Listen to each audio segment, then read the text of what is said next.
Coming up on this Tuesday edition of Newsline at noon, the death toll from the Seoul ferry disaster rises to above 190, but bad weather at the site hampers the search for well over 100 people still missing 2 weeks after the sinking. President Park Geun-hye pays tribute to the victims at a national memorial altar set up in the city of Ansan, home for hundreds of students either killed or missing in the disaster. Plus, Korea posts a current account surplus for the 25th straight month in March thanks to strong exports. These stories and more on Newsline at noon.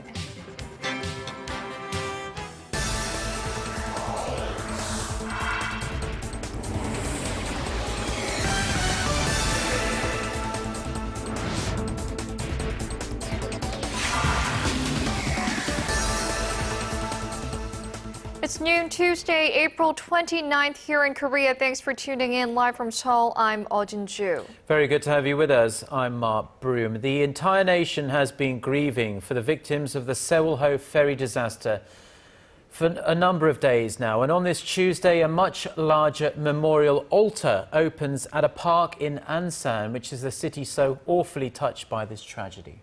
We're seeing rain nationwide today as well, but that hasn't stopped tens of thousands of people paying tribute to those who lost their lives on the ill-fated ferry. We now connect live to our Ji Myung-gil, who is standing by at the Ansan Hwarang Memorial Hall. Myung-gil, fill us in.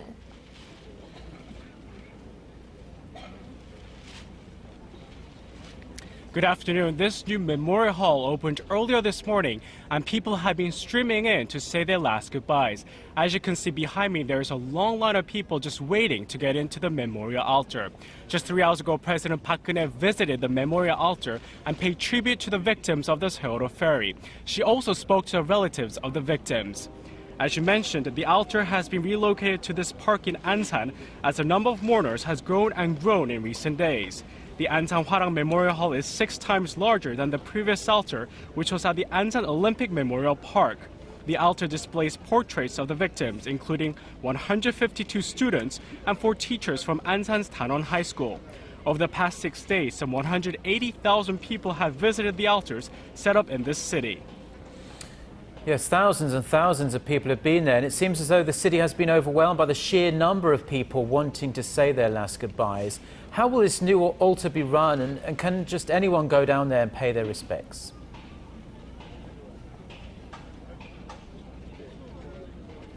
Yes, they can. The new memorial altar will be open for 24 hours, and everyone is free to come and pay tribute to the victims who just lost their lives so tragically. The new memorial altar is run by the government and is jointly sponsored by the Gyeonggi-do province and the Ansan city.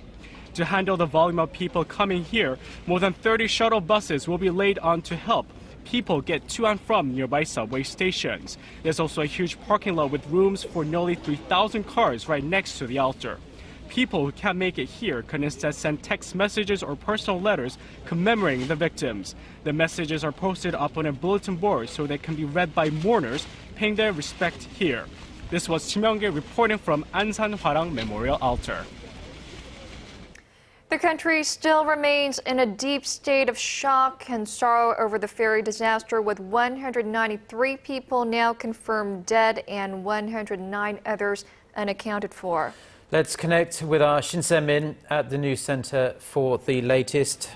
Se-min, the weather hasn't been on the search and rescue team side in the past couple of days. How has this affected operations? Yes, the conditions down in Jindo have definitely made things extremely difficult.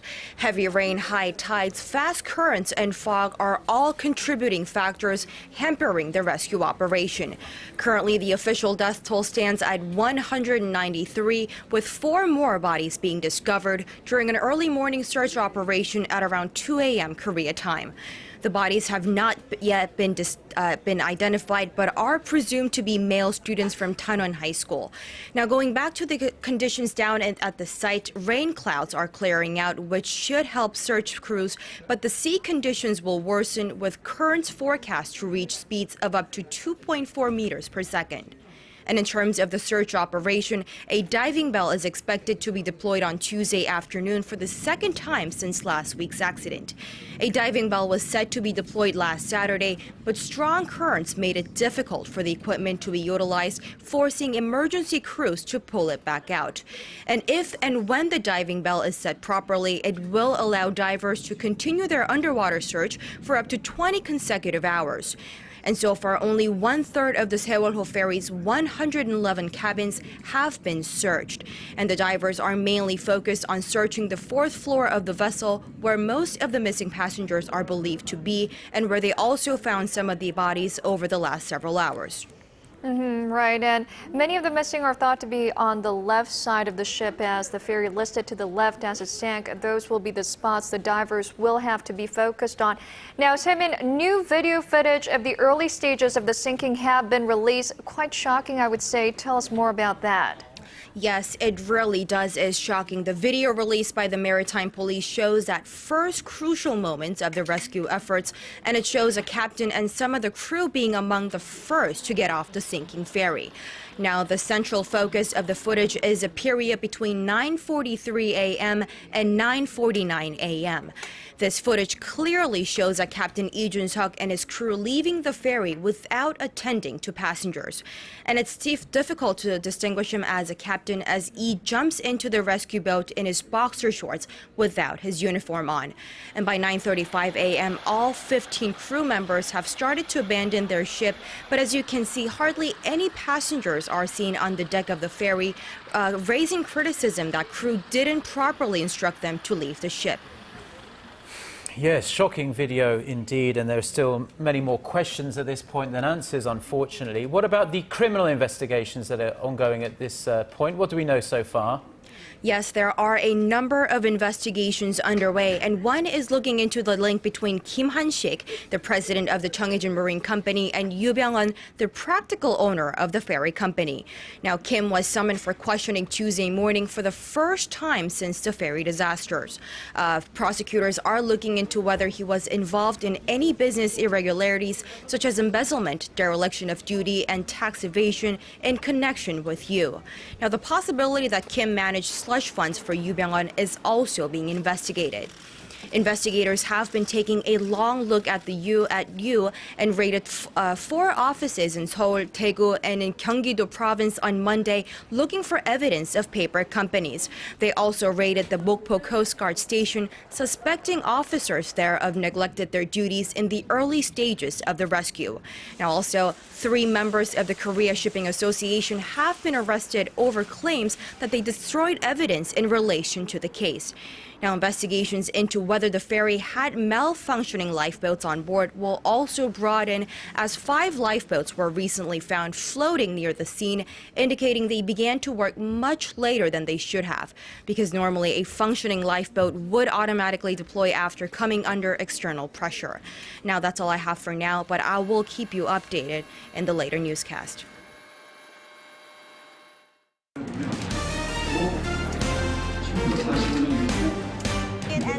Stay up to date on the latest news out of Korea, connecting to our team of reporters about the issues that matter to Korea. On air, on your mobile, online. Find out more about Korea on NEWSLINE at noon with Mark Broom and Jin-ju. I'm Jin-ju with Market researcher, strategy analytics, said Thursday that LG Electronics brought in about 11. North Korea says it will be conducting live fire drills today near its de facto maritime border with the South. The regime sent a notice to South Korea through the truce village of Panmunjom this morning. In response, the South Korean military has ordered fishing vessels to leave the area in the West Sea and notified residents of nearby border islands to be prepared. The South Korean military says if any shells from the firing drills fall south of the northern limit line, it will respond with force. North Korea conducted a similar drill last month, which resulted in the 2 Koreas exchanging fire across the maritime border after more than 100 rounds from North Korea landed south of the border. Now, North Korea is also talking up its nuclear and missile programs amid speculation of 4th nuclear tests could be on the cards. The North's National Defense Commission said the regime has the capacity to carry out something bigger than a boosted fission nuclear weapon test or new intercontinental ballistic missile launch. The statement didn't provide further details, but Pyongyang took a swipe at the international community, saying its nuclear weapons program does not require approval from anyone. It also said the regime would not dismantle the program under any circumstances. The statement was in response to U.S. President Barack Obama's comments last week during his visit to Seoul, in which he said Washington would never allow North Korea to have nuclear weapons. The Kaesong industrial complex is one of the last remaining links of cooperation between the two Koreas, with an eye on boosting inter-Korean collaboration. South Korean businessmen with operations overseas plan to visit the industrial park in the coming days. Our Kim Hyun-bin reports. The World Federation of Overseas Korea Traders Association is looking to resume economic exchanges with North Korea. The chairman of World OCTA, Kim Woo-jae, along with 21 association members from 9 countries, are scheduled to visit the Kaesong Industrial Complex in the north on May 2nd to discuss future investments and plans to establish factories there. Kim said the trip is designed to contribute to reunification of the two Koreas by promoting economic cooperation and hopefully revitalizing inter-Korean exchanges. A total of 41 people are expected to make the trip, including the chairman of the Overseas Koreas Foundation, Cho Gi-hyung, and 13 CEOs. World OCTA said Tuesday that it first initiated the plan back in February and recently got approved from the two Koreas, adding that it had given business proposals in advance to the North. World OCTA is the largest overseas Korean business organization, and several firms are currently in business relationships with the North. Kim Hyun-bin, Arirang News. U.S. President Barack Obama has bid farewell to Asia, wrapping up his whirlwind tour of Japan, South Korea, Malaysia and the Philippines. One place that was left off his itinerary was China, though.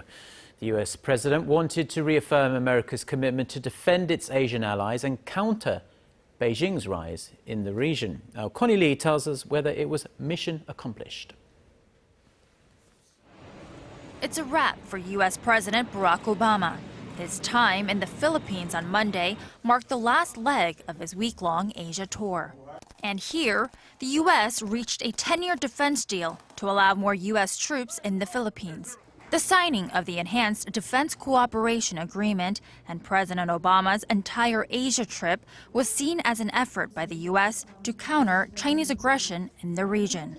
However, at a press conference in Manila, President Obama said the U.S. wasn't trying to counter China, but only wants to make sure that territorial disputes are handled peacefully. We don't even take a specific position on the disputes between nations. But as a matter of international law and international norms, we don't think that coercion and intimidation is the way to manage these disputes. The Philippines, as well as Japan and South Korea, have ongoing territorial disputes with China. President Obama, who visited Japan, South Korea, and Malaysia this past week, did not swing by China. At each stop along the way, the U.S. president reaffirmed America's commitments to defend its Asian allies in the face of China's rising power. For South Korea, this means diplomatic commitments from the U.S. against the threat from North Korea. During his tour, the president also tried to press Japan and Malaysia on joining the Trans-Pacific Partnership negotiations, but will go home to Washington without any firm commitments. The 12-nation trade deal that extends from Asia to Latin America does not include China. Connie Lee, Arirang News. Korea has entered its third year of logging a current account surplus every month. Central bank officials attribute last month's surplus to firm auto and computer chip exports. Arirang News' Hwang Jie has the details. Korea's central bank said Tuesday that the nation posted a current account surplus of over $7.3 billion last month. That's up nearly $3 billion from February and marks the 25th straight month of surplus.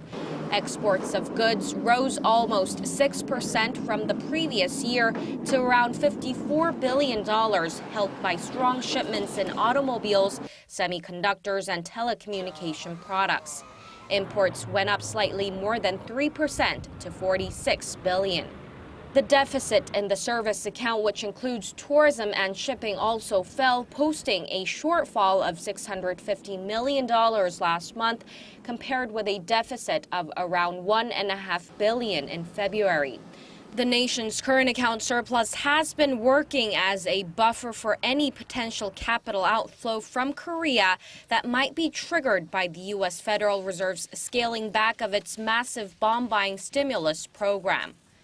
While the Bank of Korea forecasts the surplus for 2014 to reach $68 billion earlier this month, the number for the first quarter stood at over $15 billion. The central bank says the recent current account surplus trend is on track to meet its projection.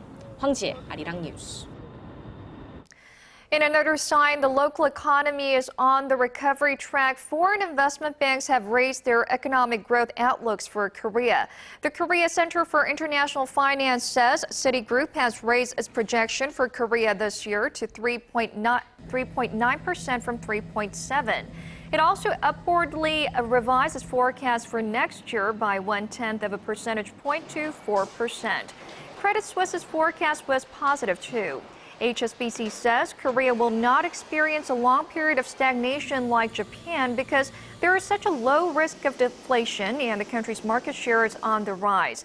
However, Goldman Sachs warns slowing exports and weakening domestic demand as well as the strong local currency could pose downside risks. Samsung Electronics, the world's largest smartphone maker, posted an operating profit of roughly $8.2 billion in the first quarter. The figure is down 3.3% from the same period last year, but 2.1% higher than the previous three-month period. The tech giant's sales inched up 1.5% from a year earlier to about $52 billion. That's down nearly 10% from the previous quarter. The company's first quarter net profit jumped about 6% from a year ago. That's up to $7.3 billion. Now, these figures were in line with an earlier guidance that estimated first quarter operating profit at $8.1 billion and sales at $51 billion. Samsung's IT and mobile business division, which make up the lion's shares of the company's overall revenue, posted operating profits of $6.2 billion.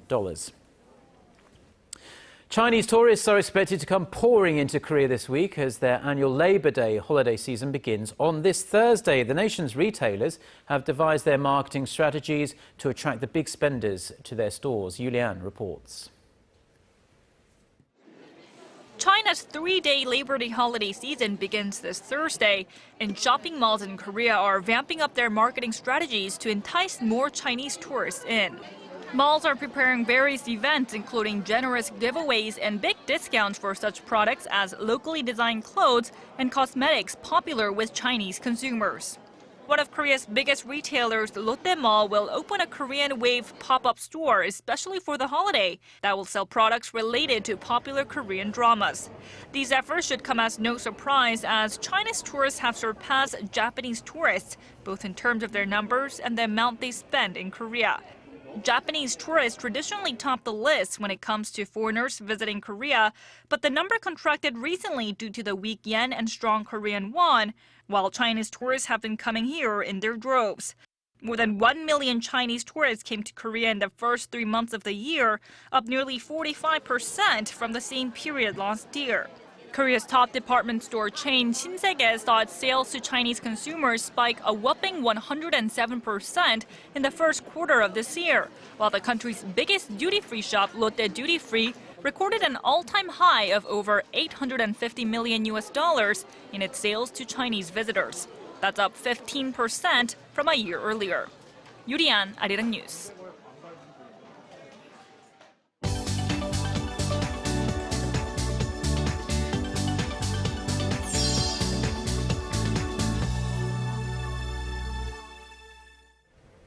Time now for a look through our international headlines. For that, we connect live to our Eunice Kim, standing by at the news centre.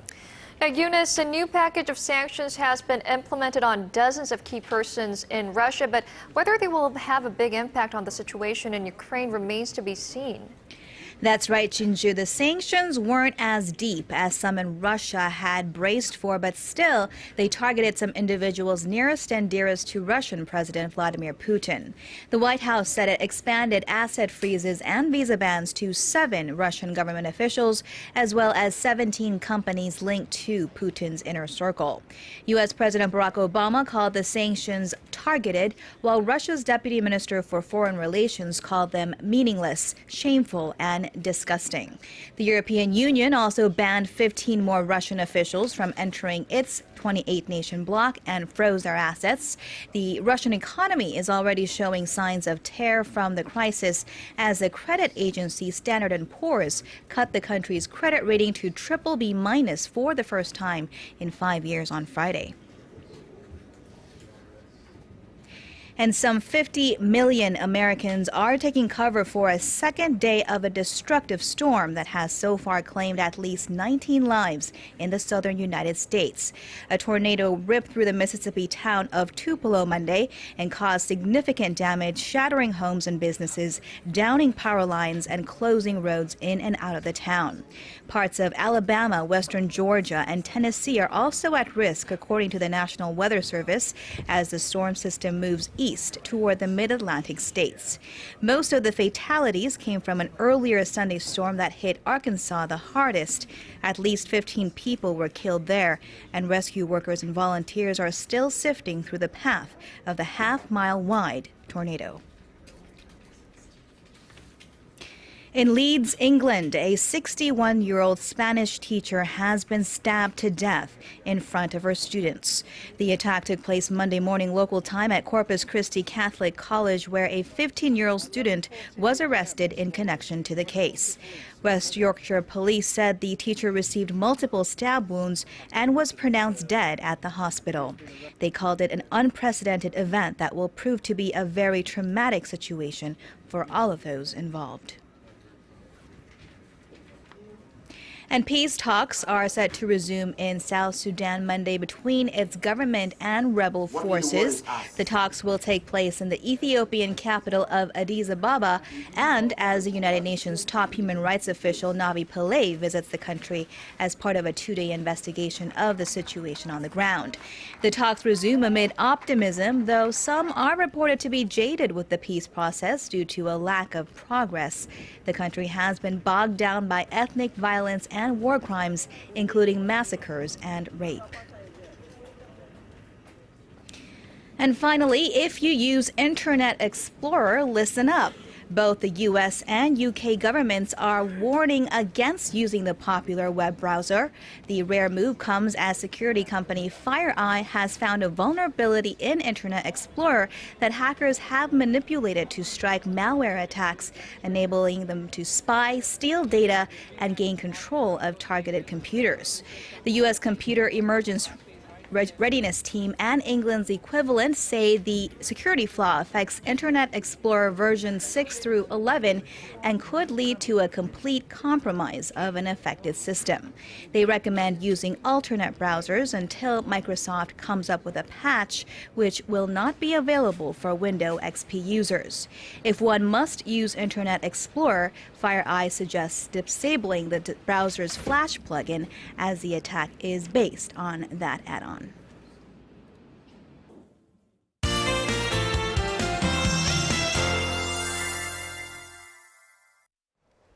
I'm Lee Ji-hyun with a weather update for Jindo and around the country.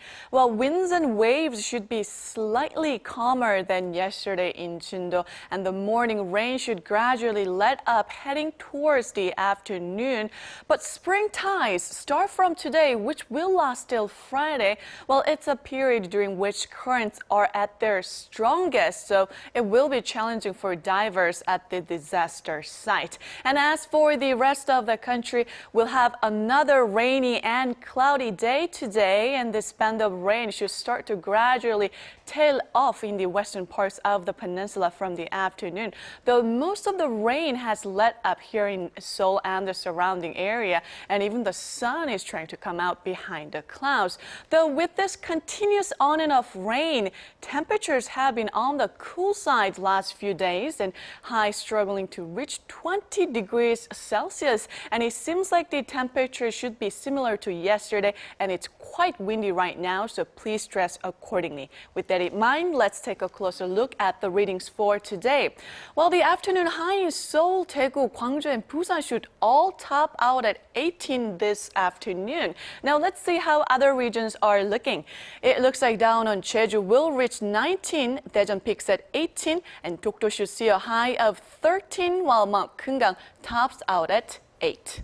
Now that's all I have for you today, but I'll be back with more updates tomorrow morning. Okay, thank you very much for the weather there, Jian, and those are the stories we're following at this hour. Mark and I'll be back at the same time tomorrow. Thank you for watching.